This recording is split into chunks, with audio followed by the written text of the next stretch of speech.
할렐루야. 오늘 말씀은 하나님이 월요일날 주셨어요. 월요일날 말씀을, 그 전에는 항상 말씀 준비할 때 금요일이나 아니면 목요일날 아니면 토요일날 막 갑자기 주시는데, 이번 주는 월요일날, 전주 월요일날의 말씀을 허락을 해주셨습니다. 제가 예전에 그 대전으로 부흥회를 1년을 다닐 때 이 말씀을 처음에 그 권사님들 쭉 모셔놓고 처음에 이 말씀으로 설교를 시작을 했습니다. 권사님들한테 여러분의 이삭은 무엇입니까? 라고 물어봤을 때 권사님들이 대답을 못 하시는 거예요. 그리고 다 하시는 말씀이, 아니 내가 얼마나 기도를 많이 하고 내가 얼마나 고생을 많이 하고 이 같은 집구석에 시집와가지고 이 같은 남편 만나가지고 아유 진짜 저거 막 장르 만든 일하고 얼마나 고생을 했는데, 막 이렇게 다 말씀을 하시고 막 그냥 다 막 너무너무 막 혈기가 막 왕성을 하시더라고요. 웃으면서 권사님이 돈 벌었어요? 제가 물어봤어요. 그랬더니 권사님 돈을 안 벌었대요. 그럼 뭐 하셨디야? 그랬더니 그냥 집에서 살림했디야. 근데 당신이 살림을 해가지고 막 허리띠 졸라매고 적금 들고 뭐하고 다 해가지고 집안을 이렇게 일으켰디야. 그리고 남편도 그렇게 하셨대. 그래서 웃으면서, 권사님 그런데 그러면은 남편 장로님께서 돈을 벌어 오셔가지고 그 돈으로 예를 들어 10만원 벌었다 그러면은 11조 10만 뭐 만원 할 것이고, 그 다음에 또 뭐 감사금 쬐끔 하고, 그리고 나머지 8만원이나 7만 5천원 가지고 생활하셨을 텐데 그 믿음의 씨는 어디서 나온 거지요? 물어보니까 대답을 못 하시는 거예요. 장로님께서 얼마나 이제 그 중에 특히 좀 심했던 분이 아주 정말로 옛날 우리나라 말로 찢어지게 가난한 집안에 시집을 와가지고 집안이 정말 잘 살아요. 대전에서 아주 상당히 괜찮은 집안이에요. 그런데 어찌저찌 해가지고 부족한 점을 많았단 말이에요. 그런데 이분이 처음에는 엄청 교만하더라고요. 아주 그냥 그 자기 의가 너무 강해서 나 때문에 우리 신랑이 또 우리 시댁이 우리 자녀가 3명인데 그렇게 막 자기에 대한 그게 너무 강하신 거예요. 그리고 남편은 뭐 하시냐면 덤프트럭 운전을 하세요. 그래서 일주일에 한 번 들어오시는데 제가 그렇게 여쭤봤어요. 권사님 그러면 남편 오실 때 토요일마다 오신데 버선발로 나가십니까? 아니면은 그냥 양반 팔다리 이거 끼고서는 왔어?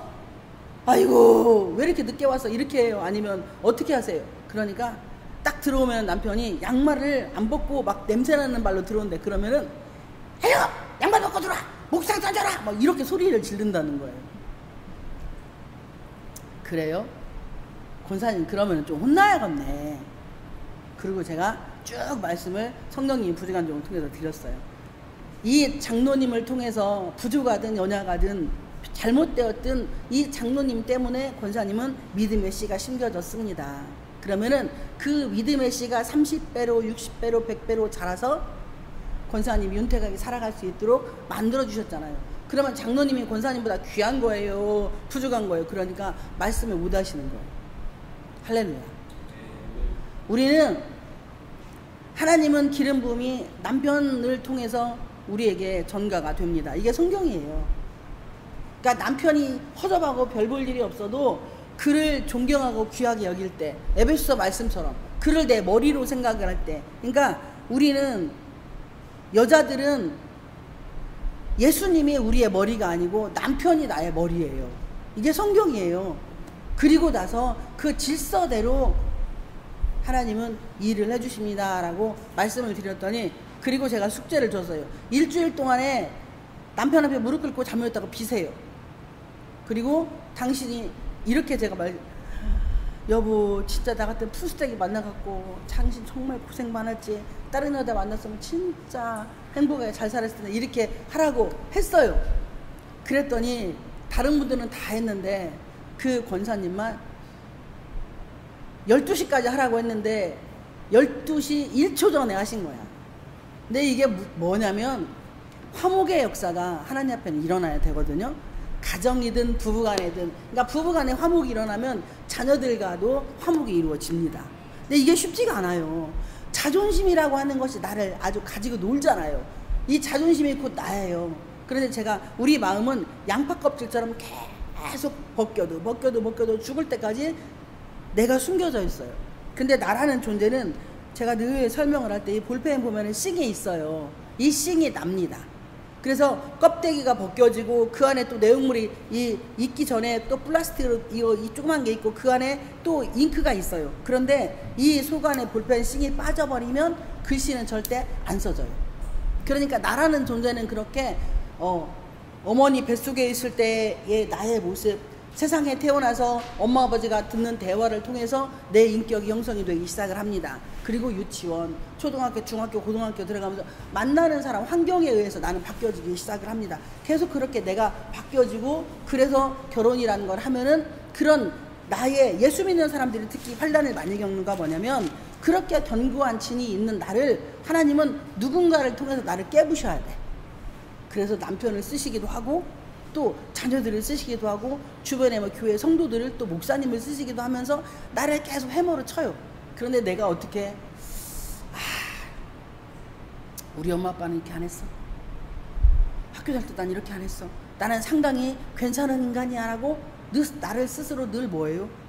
높이면서 상대를 계속 하시를 합니다. 그러니까 눈높이가, 그러니까 신앙생활의 연륜이 30년, 20년, 10년 되신 분과 남편이 이제 교회를 주일만 따라오면은 하나님은 그 남편 편이에요. 주일날 와서 앉아서 예배 드리는 거, 그걸 귀하게 여기십니다. 그런데 우리는 수많은 것들을 원하시는 거예요. 근데 그게 눈높이가 점점 낮아져야 예수님이 신이시면서 죄인의 모습으로 우리에게 높은 곳에 보좌에서 내려오셨듯이 우리 또한 내려가야 합니다. 이게 신앙생활인데, 그 권사님께서 이런 권면을 해드리니까 남편한테 그렇게 말씀을 드렸더니 남편이 무릎을 꿇더래요. 잘못했다고 막 빌면서 둘이 막 껴안고 막, 남편이 나도 당신 같은 나 만나서 당신 고생 많았지, 이런 내가 잡새끼여 막 그래가면서 자기를 막 그렇게 또 막 하시면서 그게 서로 화해가 돼갖고 너무 좋았다라는 말씀을 많이들 하셨습니다. 할렐루야. 우리가 가정의 복을 받으려면, 개인의 복을 받으려면 먼저 가정의 질서가 세워져야 합니다. 그리고 나면 가정의 질서가 세워지면 그게 교회로 가는 거예요. 그러니까 하나님이 여기는 예배드리는 장소이지 교회가 아니에요. 내가 교회입니다. 내가 교회. 그러니까 여러분들이 가는 직장을 가든 뭐 어디를 가든 하늘문 교회가 움직이는 거예요. 이게 먼저 중심이 되시기를 축복을 드립니다. 그럴 때에 내 안에 이삭이 깨지기 시작을 하는 겁니다. 그러니까 오늘 본문의 내용이 1절에서 10절이지만 여호와를 경외하는 모습이 뭐냐? 하나님은 1절에 그 일 후에 이 21절과 22절의 이 터울은요 한 15년 정도 돼요. 그러니까 하나님이 100세의 이삭을 주시고 난 이후에 10년 넘게 한 15년 정도를 아브라함을 찾질 않아요. 그리고 야 그래 너 원 없이 놀아봐라. 너 아들 하나 줬으니까 저기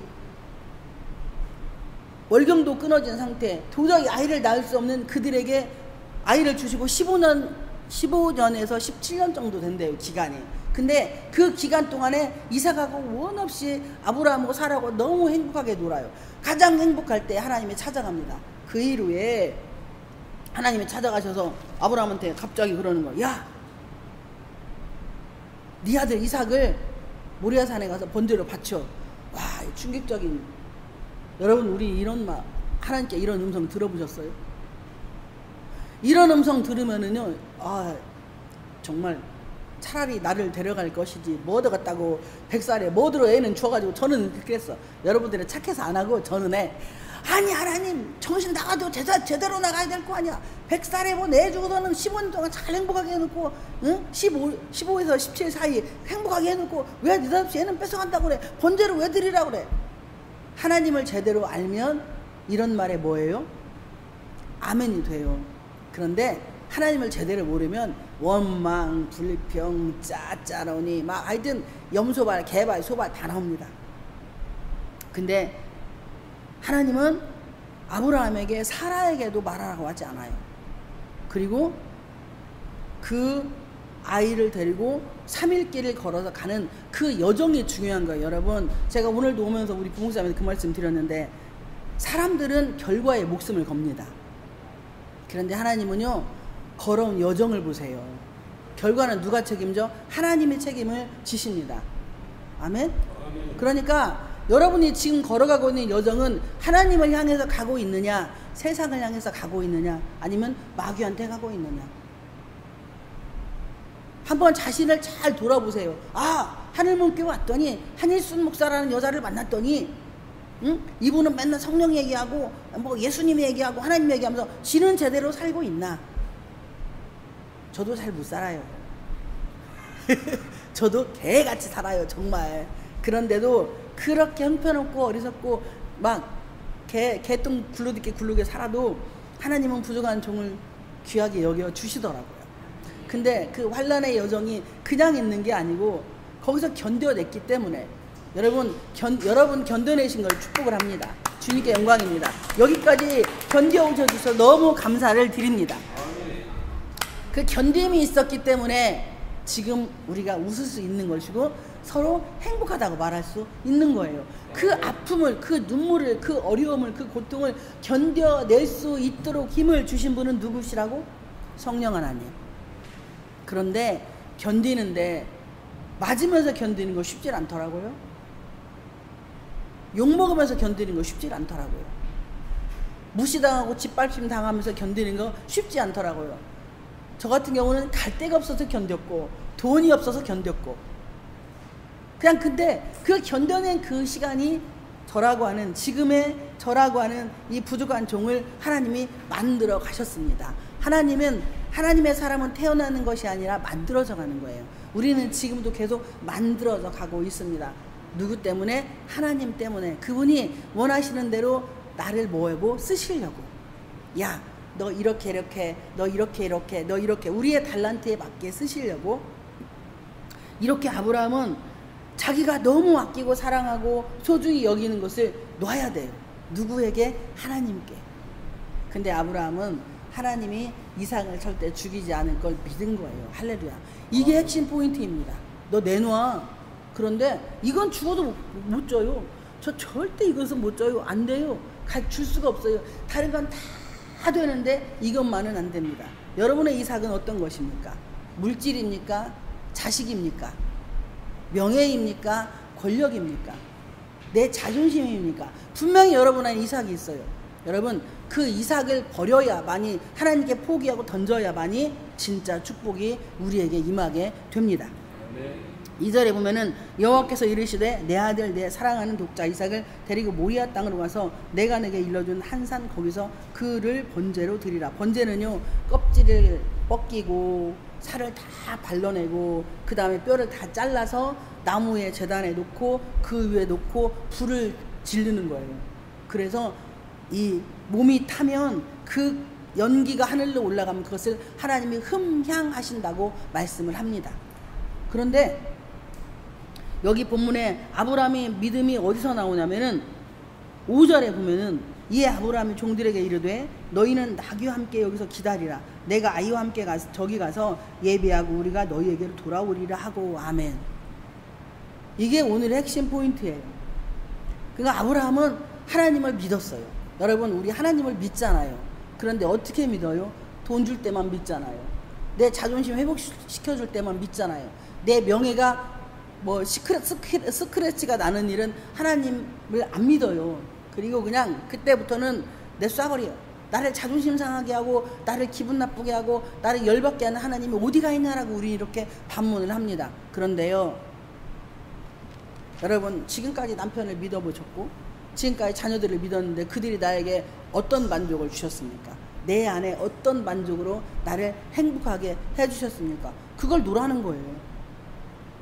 밥 해주는 걸 놓고 눈치 보는 걸 놓고 그리고 지금까지 몇십 년을 그거 해왔는데 나는 아픔도 슬픔도 괴로움도 있다면 그거는 하나님이 놓으라는 거예요. 그리고 나만 봐라. 그러면 너가 그렇게 고민하고 힘들었던 그것을 내가 일시에 해결해 줄게 라고 말씀을 하시는 겁니다. 근데 우리는 놓기 싫은 거예요. 이거 놓으면은 어떻게 될 것 같고 이거 놓으면 어떻게 될 것 같고 이거 놓으면 어떻게 될 것 같고. 그런데 아브라함은 우리가 100살의 아이는 안 낳아봤잖아요. 그리고 100살의 아이 난 아이를 내놓으라고 한 하나님 정말 그 정상 아니에요. 우리 눈으로 우리 시선으로 볼 때 그 하나님은 마시간 가도 애지간히 마시간 분이 아니고 완전히 미친대기고, 아니 뭔 이런 하나님이 다 있어. 우리 이렇게 말 많이 해요. 뭔 이런 하나님이 다 있어. 그런데 그 하나님은 저와 여러분을 사랑을 하십니다. 그 하나님 앞에 우리는, 여기서 아브라함이 놀라운 게 뭐냐면 말이 바뀌었어요. 말이.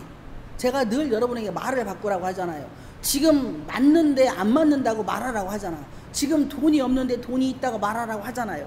지금 괴로운데 안 괴롭다고 말하라고 하잖아요. 이거는 믿음의 말로 뭐예요? 선포할 때 민수기 14장 28절에 내 귀에 들리는 대로 시행하시는 하나님을 만날 수 있습니다. 자녀가 속을 새기는데 내 아들은 속 안 새기고 내 딸은 속 안 새기고 우리 남편은 나를 아프게 하지 않고, 이게 말 바꾸기가 엄청 힘들거든요. 사업이 어려운데 사업이 잘 된다고 말하기가 쉽지가 않거든요. 이 믿음의 말이 하나님의 귀에 들려서 하나님의 때가 차면 그때는 우리가 생각했던 복보다 더 넘쳐나게 해주시는 게 하나님이세요. 그분은 절대주의시기 때문에. 그런데 우리가 신앙생활을 몇십 년을 해도 바로 이 부분에서 다 넘어지는 거예요. 아니, 안 믿는 사람도 원망 다 해요. 스님들 보면은요, 그분들은 혼자 외딴 산속에 있으면서 부처님한테 108번뇌를 합니다. 108번을 절을 합니다. 우리는 그렇게 하나님 안 시키잖아. 무릎 꿇고 이거 막 한 푼 줍쇼 가져가쇼 하고 계속 이렇게 하시는 거야. 무릎 허리 다 나갑니다. 그래도 그렇게 뭐 하려고? 자기를 쳐서 복종시키려고. 누구에게? 부처님께. 그런데 그 부처님은 우리에게, 그들에게 복을 주냐 이거예요. 성철 스님이 마지막 돌아가실 때 나는 많은 사람들을 지옥으로 이끌고 간다고 그렇게 유언을 남기셨다고 합니다. 저 책이 있어요. 그 책. 그러니까 지금 여러분이, 하나님은 이 세상을 천국의 모형으로 만들어 놓으셨어요. 가정도 천국의 모형으로 만들어 놓으셨습니다. 그러면 이 땅에서 천국 생활을 누리지 못하면 우리는 천국 못 가요. 회개하지 않으면 천국 못 갑니다. 제가 어제 단톡에 그 천국지옥의 간증 박영규 목사님께 올려놨는데 그거 꼭 들어보세요.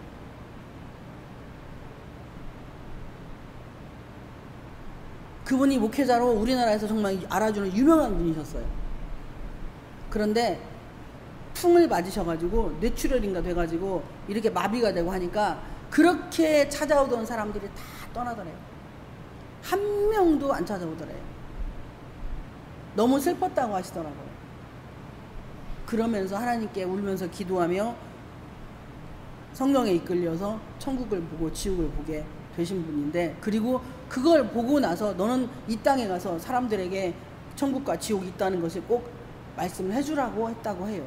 그리고 그분이 2천억이라는 재산이 있는데 그걸 다 나눠주고 차도 막 이 사람 저 사람 주고 그리고 하늘나라로 가셨는데,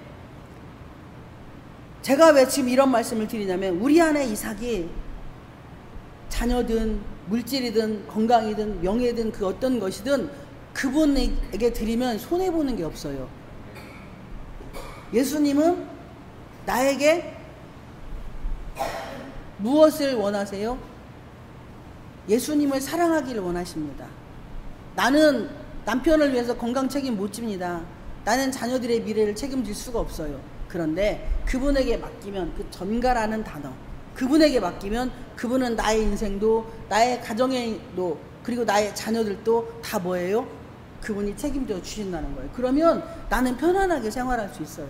그러니까 우리 가정이 회복되고 내 남편이 건강해야 되고 그리고 자녀들이 정말 잘 돼야 되는 건 예수님과 함께 주 안에서 잘 되고 주 안에서 행복하고 주 안에서 기쁘고 즐거운 우리가 되기를 축복을 드립니다. 여러분, 주 바깥에서 생활하지 마세요.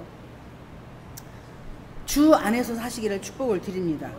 이게 아브라함은 3일길 동안에 얼마나 많은 고민과 어려움과 아픔이 있었겠어요. 3일 동안에. 그 3일이라는 숫자가 참 기독교는 되게 중요하잖아요. 예수님도 3일 만에 부활하셨고,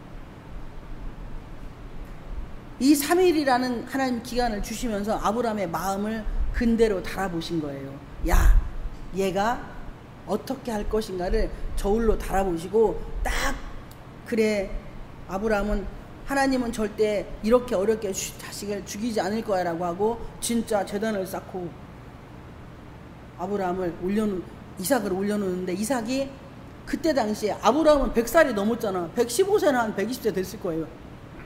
그러면 기운도 없고 이삭아 가자 이렇게 쓸 수도 있어요. 그런데 이삭이 자기를 잡아서 번제 나무에 딱 올려놓으니까 자기 아버지를 발로 찼을 수도 있을 것이고 주먹으로 때릴 수도 있을 것이고, 이 노인네 미쳤나, 아니 나를 왜 여기다 놓으려고 그래. 이삭이 그러잖아. 번제가 어디 있냐고. 그건 하나님이 알아서 하실 거라고 말씀을 해요. 자기를 위하여 친히 준비하시리라 이렇게 말을 해놓고, 그리고 나서 갑자기 막 이게 제단을 쌓고서는 아들을 딱 잡아 올리니까 아들이 입장에서 볼 때, 여러분 이삭 입장이라면 가만히 있겠어요? 꼴딱 일어나서 그냥 이걸 발로 차든지 아니면 밀어버리든지 하고 도망가도 돼요. 이삭은 이 한 번의 죽음으로 인하여서 100배의 축복을 받습니다. 바로 자기의 자존심, 그리고 자기를 내려놓는 일, 자기를 포기한 거예요. 그 단회적인 한 번에 그냥 그 죽음으로 인하여서 이삭은 100배의 축복을 받습니다. 이게 성경이니까. 8절에 보면은 아브라함이 이르되 내 아들아 번제할 어린 양은 하나님이 자기를 위하여 친히 준비하시리라. 두 사람이 함께 나아가서 9절에 하나님이 그에게 일러주신 곳에 이른지라. 이에 아브라함이 그곳에 제단을 쌓고 나무를 버려놓고 그의 아들 이삭을 결박하여 제단 나무 위에 놓고 손을 내밀어 칼을 잡고 그 아들을 잡으려 하니, 이제 이렇게 하니까 하나님이 급하신 거예요. 야 아브라함 안돼 이삭 죽이면 안돼 하고, 우리가 준비한 순양 목사님들이 막 그런 얘기 되게 많이 하십니다. 아유 이렇게 하고요 뭐 어떻게 하고 그러면은요 하나님이 순양 준비해놨으니까 걱정하지 마라 이렇게들 많이 하세요. 그런데 어디가 그렇게 써있어? 성경에 없어요. 그런 말은. 먼저 너 자신을 포기하고 너의 자존심을, 너의 열등감을, 너의 피해의식을, 너의 자격지심을 내려놓을 때 준비한 순양이 있는 것이지, 그거는 다 그대로 놓고 가지고 있으면서 준비한 순양을 원한다? 그러면 그거는 도둑이야, 도둑. 하나님은 그렇게 일도 안 하시고. 그리고 나서 하나님이 아브라함에게 하시는 말씀이, 내가, 오늘 제목이 거예요. 내가 이제야, 여기 12절의 말씀이 오늘 말씀의 제목입니다. 내가 이제야 내가 하나님을 경외하는 줄을 아노라. 아멘. 여러분 이런 축복이 임하기를 축복을 드립니다. 내가 이제야 라는 단어. 12절에 사자가 이르시되 그 아이에게서 내 손을 대지 말라. 그에게 아무 일도 하지 말라. 내가 내 아들 내 독자까지도 내게 아끼지 아니하였으니 내가 이제 내가 하나님을 경외하는 줄을 아노라. 아멘. 많은 분들은요 목사님들이 축복을 진짜 많이 해줍니다. 그런데 진짜 축복은 회개예요. 회개만이 살 길이고, 회개만이 하나님께 가는 지름길이고, 회개만이 물질의 축복이 임하고, 회개만이 천국을 갈 수 있습니다. 이 회개 없는 축복은 가짜예요. 죄송한데. 근데 많은 교회에서 많은 목사님들이 성도들 떠날까봐 회개를 하라고 안 합니다.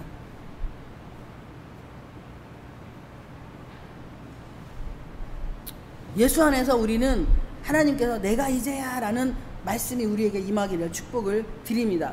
그래 막 여호와 이래 하나님께서 준비하셨으니 라는 말씀을 진짜 많이 써요 목사님들이 진짜. 그런데 성경은 네가 먼저 이렇게 할 때에 신명기 18장 1절에 내가 내 말을 삼가 듣고 지켜 행할 때에 이런 축복이 임해요. 제가 2005년도에 기도하다가 됐어요. 근데 그때 이제 성령님이 신명기 28장 10절 말씀을 주셨어요. 세계 모든 민족이 여호와라는 이름이 너를 불리는 것을 보고 두려워하리라. 이 말씀을 허락을 하셨는데, 그때 그 말씀이 너무 광범위한 거예요. 그 담임 목사님께 제가 기도원 살 때 담임 목사님께 여쭤봤더니, 야 지금은 때가 아니야, 그때 가야 돼, 뭐 이러고 소리를 지르시더라고요. 근데 말씀을 알게 깨닫게 하시고 시간이 지나면서 지금이 그때가 됐어요. 지금이 그때에 하나님이 많은 분들을 통해서 신뢰받게 하시고 인정받게 하시고 지금이 저의 앞길이 열려지는 때인데, 그 시간이 벌써 한 9년 됐잖아요. 그럼 그 9년 동안에 얼마나 많은 아픔도 있었고 어려움도 있었고 저를 포기하는 그 재단에 올려놓고 저를 껍데기 까고 번제드리는 그게 9년이라는 세월이 흘렀다니까요. 그러니까 하루아침에 그 말씀이 이루어지진 않더라 이겁니다. 그렇게 해도 교만해요. 그렇게 해도 잘난 체 하고 싶다니까요. 그렇게 해도 막 아는 체 겁나게 하고 싶어요. 인생의 여정이 황혼길에 접어들어진 분도 있고 아직 이제 빛이 이제 중천에 뜨신 분도 있고 아니면 이제 초반인 분도 계십니다. 이 여정에 뭐 모세는 120세까지 사셨으니까 80살에 부름 받았으니 우리는 지금 꽃띠 소녀들입니다. 그리고 우리는 애기들이에요. 그럼 하나님 보기에 우리는 애기예요. 그러면 뭐 옆구리 아파 저기 아파 아니 누가 하나님이 막 그렇게 몸뚱아리 불해가면서 그렇게 하라고 하간디? 적당히 해야 돼. 그냥 막 주일날은 거룩하게 그냥 예배 준비하지 가갖고 식전 회장부터 그냥 깨물을 팍 벼가지고 막 흔들어대고 하면 땀 쫙 흘리고 얼마나 힘들겠어. 근데 그러고 살아. 저는 우리 사랑의 주원이를 정말 존경을 합니다. 존경합니다. 왜? 우리 교회는 주한이 사랑이가 하늘문교회의 미래고요. 대한민국의 미래고요. 전세계의 미래이기 때문에.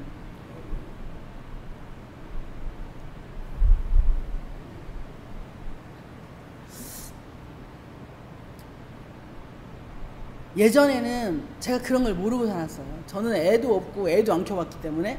그리고 뭐 어렸을 때 그 엄마한테 버림받아서 그거에 대한 아픔이 되게 많아서 아이들을 좋아하고 사랑하는 게 없었어요. 근데 성령님이 제 마음을 만져주시고 난 이후에 임신한 분들 보면 더 축복이 되고 막 저도 소원이 배불러서 이러고 다니는 게 소원이었거든요. 근데 그게 못했잖아요. 근데 주한이 사랑이 보면은 진짜 행복해요. 제가 일주일 동안 저 두 친구 생각하면 기분이 너무 좋아요. 왜냐면 우리나라의 미래이고 한국 교회의 미래이고 전 세계의 미래이기 때문에 이건 우리가 기도를 해야 합니다. 이렇게 제가 강단에서 계속 말씀을 선포하는 이유가 있어요. 목사님이 강단에서 말씀을 선포하면 아이들의 미래는 그대로 가요. 왜냐하면 목사에게는 축복권이 있으니까. 그래서 그리고 또 사랑이는 그림을 너무 잘 그리잖아요. 우리 부목사님 하는 말 사랑이 앞으로 크게 될 것 같아서 사인을 미리 받아야겠대요. 저는 이게 다 예시적인 예언이기 때문에 너무 감사를 드립니다. 제가 중간에 이런 말씀을 자꾸 드리냐면 여러분 우리 사랑이 주한이 사랑이는요 여호와 이레잖아요. 준비한 자들이잖아요. 그러면은 우리가 어른들이 뭐 해야 돼요? 아이들 앞에 본을 보이고 살아야 된다는 겁니다. 나 저 나이에 나는 저렇게 못 살았어. 우리 부목사님 고백. 내가 9살이었을 때 목사님을 만났더라면 나는 지금 더 좋아 살 거다. 근데 설교를 들을 때 9살 신일이로 듣는다는 거예요. 와, 저는 이 말 여러분 어른의 자세로 여러분 듣지 마세요. 여러분도 9살 시절이 있었잖아. 여러분도 주한이처럼 11살 시절이 있었잖아. 그때 나로 들으라니까. 그러면 그때부터 상처가 있었던 내가 말씀을 통해서 하나님이 나를 치유해 주시면 나는 뭐예요? 내가 이삭이 되어서 주 앞에 나가는 거예요. 그러면 영적으로도 건강해지고 육적으로도 건강해집니다. 그러면 우리는 이미 뭐예요? 준비된 순양이 예비되어 있습니다. 그 준비된 예비된 순양이 내가 생각하는 것이 아닌 하나님이 생각하는 축복권을 받기를 축복을 드립니다. 우리는 이미 축복을 다 받았어요. 내 안에 성령님이 계시니 그분은 전지전능 무소부재하신 분이니 또 어디 가서 누구를 만나서 무엇을 하든지 그분에게 다 일러요. 그리고 사람들에게는 많이 웃으세요. 저는 아주 이 말씀으로 오늘 말씀 맺으려고 합니다. 성격이 전 모나서 그렇게 모나할 수가 없어요. 참 창피하고 부끄러운 얘기인데 제가 둘째 우리 장군이 가졌을 때 이 꿈에 하늘에서 하나님이 아이를 주셨어요. 그래서 딱 받아가지고 엄마한테 말씀을 드렸더니 여기서 엄마는 시엄마입니다. 말씀을 드렸더니 이 태몽이라고 하더라고요. 아이를 가졌단 말이에요. 근데 그때 우리 서방님께서 워낙에 저를 볶아먹고 씹어먹고 잡아먹고 튀겨먹고 해가지고 제 입으로 이거 참 부끄러운 고백이에요. 제가 회개 많이 했는데 아이한테 뭐라 했냐면 야, 너 내 뱃속에 뭐 들어들었어. 난 이 김씨 집안의 씨를 갖고 싶지가 않아. 제발 내 뱃속에서 좀 떨어져 나가. 이렇게 말을 했어요. 제가 죄송합니다, 사방님. 나는 우리 신랑은 모르는 얘기예요. 그리고 그날 저녁에 성령님이 제 마음 가운데, 야, 패드 차고 자. 그리고 침대에서 자지 마. 옆방으로 가. 눈을 떴더니 아이가 유산이 됐더라고요. 말은 이렇게 무섭습니다. 그리고 얼마나 회개 많이 하고 이 치유 받으면서 진짜 너무 힘들었어요. 아, 내가 왜 그랬지? 근데 견딜 수가 없었어요. 그 시기에는 너무 고통스럽고 힘들고, 시부모님 그러지, 막 시댁 식구들 그러지, 남편이 내 편이 되는 게 아니라 진짜 저 편이지, 저 편도 아니고, 와, 그것을 견뎌낼 힘이 저에게 내적으로 없었어요. 옆에 누구 한 명이라도 있었더라면, 저에게 위로주고 소망주는 분이 한 명이라도 있었더라면 아마 지금 걔 그래도 중학생 되지 않았을까 싶어요. 오늘 본문에 그래서 제가 하나님이 우리 이렇게 서방님이 변하게 된 게 말을 바꾸면서 축복을 받기 시작을 했습니다. 그래서 여러분에게 말을 바꾸라고 제가 늘 말씀을 드리는 거예요. 그래서 저는 임신한 분들을 더 축복을 하게 되고, 이 땅의 모든 아이들은 내 새끼다. 그래서 그 아이들에도 눈물을 흘리고 얘네들을 위해서 죽어야 되겠다. 그 마음으로 하나님이 그렇게 치유를 시켜주셔서 지금 이 자리에 있습니다. 저는 그때 진짜 찢어버리고 싶은 제 입이에요. 혀를 뽑아버리고 싶은 제 혓바닥입니다. 그렇지만 지금은 주한이 사랑이가 제게 있어서 너무 행복하고, 그리고 저 아이들을 위해서 제가 기도할 수 있어서 너무 감사하고, 이 땅의 어린이들을 위해서 기도할 수 있어서 너무나 감사를 드립니다. 저는 그걸 통해서 제 안에 저를 번제를 드리는 그 계기가 됐어요. 말씀을 맺습니다. 우리는 언제나 하나님이 예비된 자를 만나게 하십니다.